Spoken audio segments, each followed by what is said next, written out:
Good morning class sir. कल पाठ संख्या 4 मन करता है कि हमने रीडिंग करी थी, पढ़ा था उसको और उससे संबंधित उसका अर्थ को उसको जाना था। मैंने साथ में आपको एक काम दिया था कि आप इसकी कविता को शीर्षक के सहित और लेखक के नाम के सहित अपनी कॉपी पर नोट करें। उम्मीद है सभी बच्चों ने ये काम किया होगा। आज हम आगे का काम करते हैं।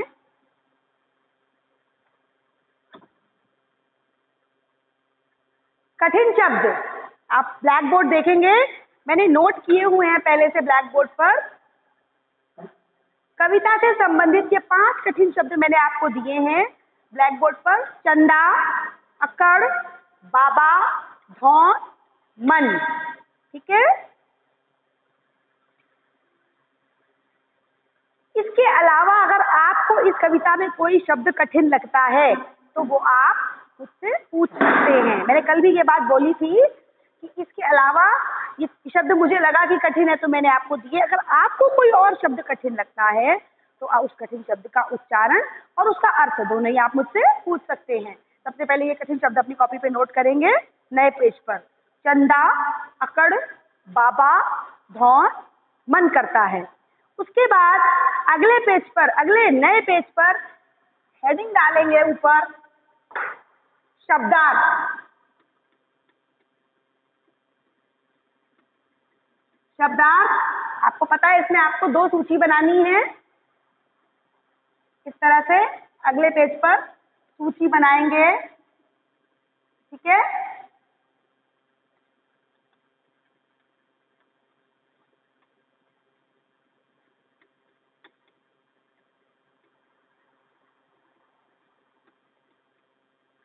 शब्द और अर्थ, शब्द आपके लिखे हुए हैं, यही शब्द अगले पेज पे भी उतारेंगे और फिर इसके बाद दूसरी सूची के नीचे, दूसरे कॉलम के नीचे उसका नाम, उनका अर्थ लिखेंगे। हमारा पहला शब्द है चंदा।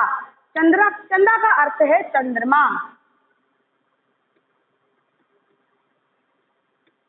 या चांद भी कहते हैं। ठीक है।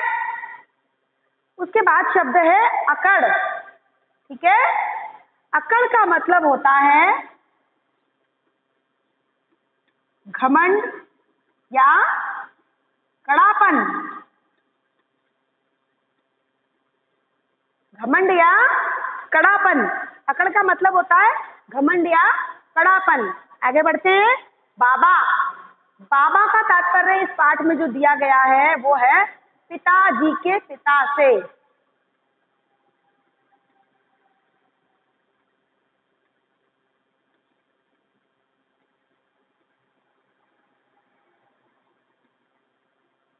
पिता के पिता। आगे बढ़ते हैं। धौंस, धौंस का मतलब होता है, कहानी में कविता में आपने पढ़ा था, घर में सब पर धौंस जमाते। धौंस का मतलब है भय या आतंक, मतलब अपना उनका डर है सबके ऊपर।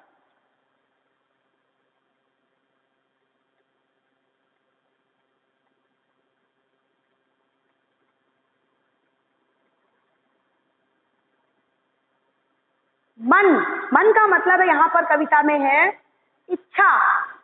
आप मन का मतलब जो आपके मन में, हृदय में है, मन की बात। मन का मतलब हृदय या इच्छा।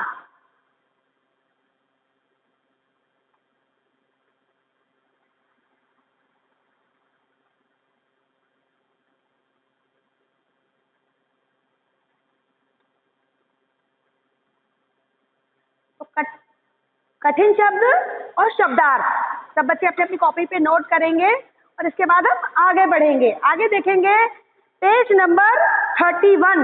ये देखिए पेज नंबर 31, 31। सबसे पहला शीर्षक है तुम्हारी बात। ठीक है। इसके अंतर्गत कुछ प्रश्न दिए गए हैं, कुछ पॉइंट्स दिए गए हैं, आपको उन पॉइंट्स के बारे में बताना है। पहला पॉइंट है तुम पर कौन कौन धौंस जमाता है और क्यों। अब इसके बाद ये इस पॉइंट को भी 2 भागों में बांटा गया है, घर में और स्कूल में। तो उत्तर लिखेंगे, ब्लैक बोर्ड साफ कर देते हैं।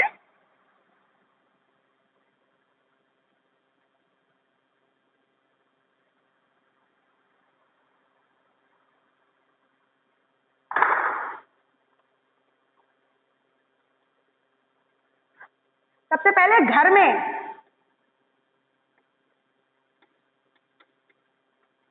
किस तरह से लिखेंगे आप?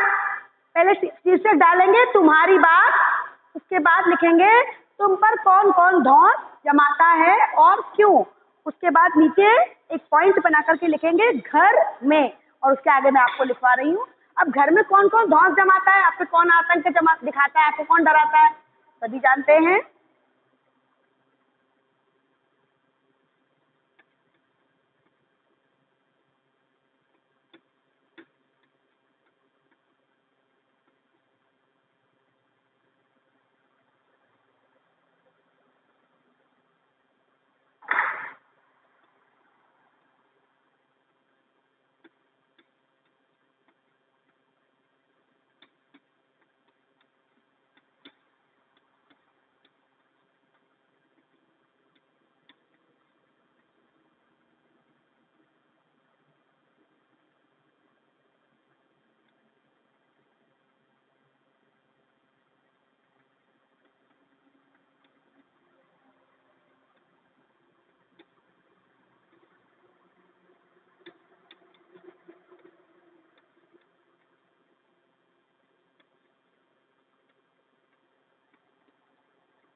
घर में कौन कौन धौंस जमाता है?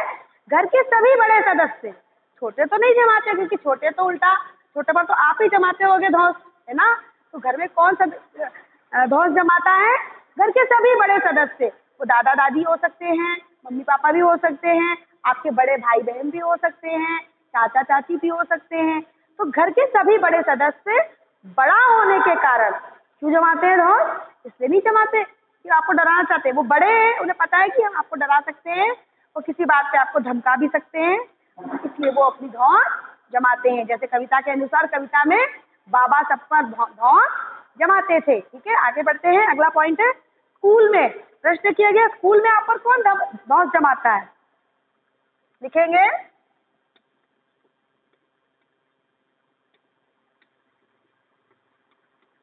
स्कूल में। स्कूल में कौन धौंस जमाता है? अध्यापकगण, मॉनिटर और आपसे बड़ी कक्षाओं के बच्चे। ये लोग आपको, आपके ऊपर धौंस जमाते हैं, आपको डराते हैं। जैसे अगर आप होमवर्क नहीं करो तो टीचर कहती है आज मैं तुम्हारी पिटाई लगाऊंगी या पनिशमेंट दूंगी। मॉनिटर क्या कहता है आपसे कि आपने शैतानी करी, मैं आपका नाम अपनी लिस्ट में लिख करके मैम से कह के आपकी पिटाई लगाऊंगा। या बड़ी क्लास के बच्चे जो आपके सीनियर होते हैं वो भी आप पे धौंस जमाते हैं। ठीक है, तो ये सारे लोग जब आप पे धौंस जमाते हैं तो हम इसको लिखेंगे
कौन कौन धौंस जमाता है?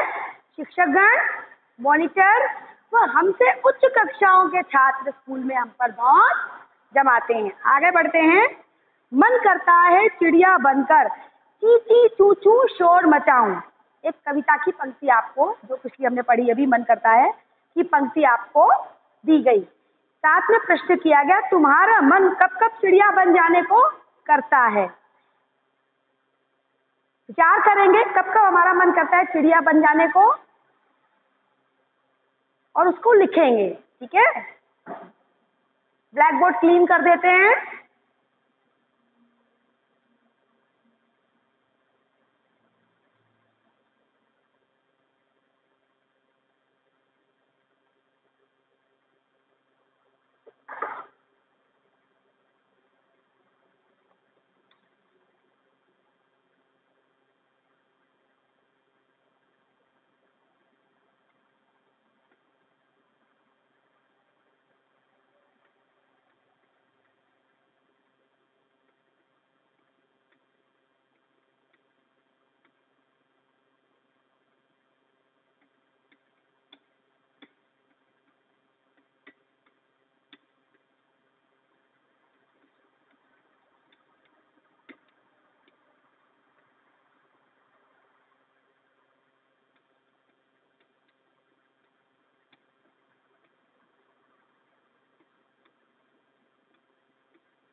जब हम आसमान में चिड़िया को स्वतंत्रता से उड़ते देखते हैं तो हमारा मन भी चिड़िया बन जाने को करता है।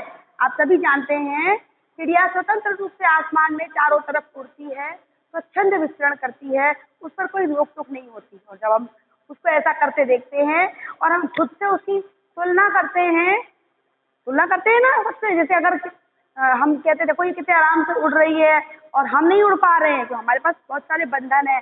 हमें स्कूल जाना है, हमें पढ़ाई करनी है, ठीक है, हमारे घर में मेहमान आने वाले हैं तो उस वक्त हम कहीं घर से बाहर नहीं जा सकते, बहुत सारे बंधन होते हैं। तो जब चिड़िया को स्वतंत्र रूप से आसमान में उड़ता देखते हैं तो हमें मन करता है कि हम भी चिड़िया बन जाएं। ठीक है, आगे बढ़ते हैं। कौन किस पर अकड़ जमाता होगा, तीसरा पॉइंट है ये। कौन किस पर अकड़ जमाता होगा, आसमान में, जंगल में, नदी में, खेल में, स्कूल में और घर में। अकड़ जमाने का मतलब कड़ापन है। इस प्रश्न का उत्तर पहले आप स्वयं करें। कक्षा 3 सभी छात्र ध्यान से सुने। पहले प्रयास में इस प्रश्न का उत्तर आप स्वयं करने का अभ्यास करें। मैं आपको इसका उत्तर दूंगी, लेकिन मैं चाहती हूँ कि पहला अभ्यास आप स्वयं करें। आप अपने चारों तरफ देखें और बताएं कि आसमान में जितनी चीजें हैं, चांद, सितारे, सूरज, अब आसमान में तो दो तरह से भी कह सकते हैं प्रश्न का उत्तर, दिन में और रात में। तो दिन में कौन अकड़ जमाता है आसमान में और रात में कौन अकड़ जमाता है, तो आपको पता होना चाहिए।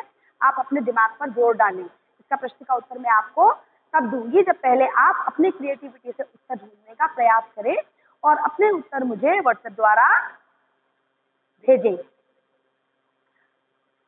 तुमने तरह तरह की मूछें देखी होंगी। अगला प्रश्न है इसी पेज पर, पेज नंबर 31, मूछ टाइटल के अंतर्गत मूछ शीर्षक में एक प्रश्न है। तुमने तरह तरह की मूछें देखी होंगी। यहाँ तुम्हारे लिए एक तरह की मूछ बनी है। कुछ मूछें तुम भी बनाओ और सभी मूछों को अपने मन से नाम दो। ये बिल्कुल भी रचनात्मक प्रश्न है, क्रिएटिव एक्टिविटी है। जैसे पहली मूछ बनी हुई है जो, इसको हम कौन सी मूछ दे सकते हैं नाम, बहुत सारे नाम हो सकते हैं। जैसे बड़ी बड़ी मूछें बनी है, उठी हुई ऊपर की तरफ बनी है, तो हम इसे कह सकते हैं राजपूती मूछ। ठीक है, आपने सुना होगा राजपूतों की बड़ी बड़ी मूछें होती हैं, है ना, इसको राजपूती मूछ कह सकते हैं। इसी तरह से बहुत तरह की मूछें होती हैं। जैसे मैं आपको उदाहरण देती हूँ, बनाना आपको पड़ेगा। एक मूछ होती है चार्ली चैपलिन वाली मूछ, छोटी छोटी मूछें होती है, तो उसे कहते हैं चार्ली चैपलिन वाली मूछ। उसे अपनी कॉपी पे ड्रा करने का कोशिश करें। ठीक है, देखिए चार्ली चैपलिन कैसा लगता है।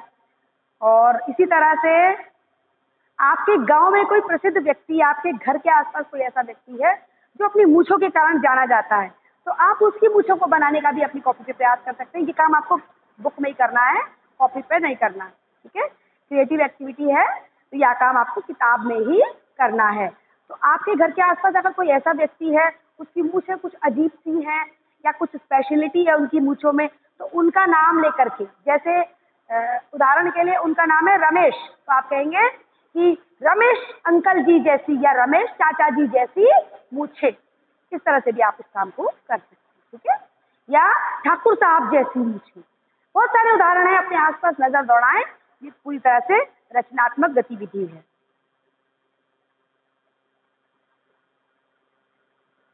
अगला प्रश्न भी रचनात्मक गतिविधि है, कॉपी पर ही करना है।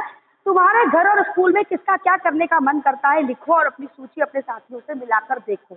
अब यहाँ पर आपको क्या करना है, आपके घर के आसपास, जैसे आप इसमें 4 कॉलम बने, 4 कॉलम ओनली। नाम, मन करता है। हर व्यक्ति का अलग स्वभाव होता है, अलग व्यवहार होता है। जैसे अब तुम अपनी, हो सकता है तुम्हारा कोई भाई बहन ऐसा हो जिसका हर समय आराम करने का मन करता हो, तो आप उसका नाम लिखेंगे कि फलाना फलाना मेरा दोस्त है ना। जैसे मेरा दोस्त है, उसका तो हर समय सोने का मन करता है। या मेरी कोई छोटी बहन है, उसका नाम लिखेंगे और लिखेंगे कि उसका हमेशा खेलने का मन करता है। या कोई बहुत मोटा ताजा दोस्त है और बहुत खब्बू है, मतलब बहुत ज्यादा खाता है, तुम क्या लिखेंगे उसके लिए, उसका नाम लिखेंगे और लिखेंगे मेरा मित्र या मेरा भाई या मेरी बहन, उसको तो हमेशा खाना खाने का मन करता है। कुछ लोग ऐसे होते हैं जिन्हें घूमने का बहुत शौक होता है, तो उनमें से ऐसा कोई देखिए, अपना दिमाग दौड़ाइए और सोचिए कि ऐसा कोई व्यक्ति है जिसे हमेशा घूमने का मन करता है, या कोई और विशेष कार्य जिसे वो करने चाहता हो, उसका पसंद का हो, तो उसका नाम लिख करके आप लिखेंगे उसके सामने। जैसे कि तुम्हारे किसी मित्र का चित्रकारी करने का मन करता है, तो तुम लिख सकते हो उस मित्र का नाम, मेरा मित्र, उसका नाम और मन हमेशा चित्रकारी करने का करता है, ठीक है। तो ये भी आपकी रचनात्मक गतिविधि, और इसको आपको बुक में ही हल करना है, कॉपी में नहीं करना है। इसके बाद देखिए पतंग बनाना बताया गया है। चलो पतंग बनाएं। सामान क्या चाहिए, तुम्हें चाहिए कोई पतला कागज, झाड़ू की तीलियां, गेंद, टेप और कैंची। तरीका क्या है, उसमें लिखा हुआ है कागज को पहले चौकोर काटो, उसमें गोंद या टेप से 2 तीलियां चिपका लो, जैसे चित्र में दिखाया गया है। चित्र देखेंगे, उसको देख के बनाएंगे। तीली के निचले हिस्से में पूंछ के लिए एक तिकोना टुकड़ा काटकर चिपका दो, पतंग तैयार है। इसको देख करके आपको एक पतंग बनानी है, और ध्यान रखना क्लास 3 सभी बच्चे अपनी पतंग बनाकर, जिस दिन आपका सबमिशन होगा, आपके इस वर्क का सबमिशन की डेट आपको दी जाएगी, क्लास 3 के सभी बच्चे पतंग बनाकर सबमिट कराएंगे। कोई बच्चा बाजार से पतंग खरीद कर नहीं लाएगा, आपको घर पे पतंग बनानी है, ठीक है। ये क्रिएटिविटी को आप करेंगे और इसको जमा कराएंगे, ठीक है। आगे बढ़ते हैं, पेज नंबर 33 पे आए तो इसमें कुछ प्रश्नोत्तर दिए गए हैं। पहला प्रश्न है, सूरज आसमान में दौड़ क्यों लगाता होगा।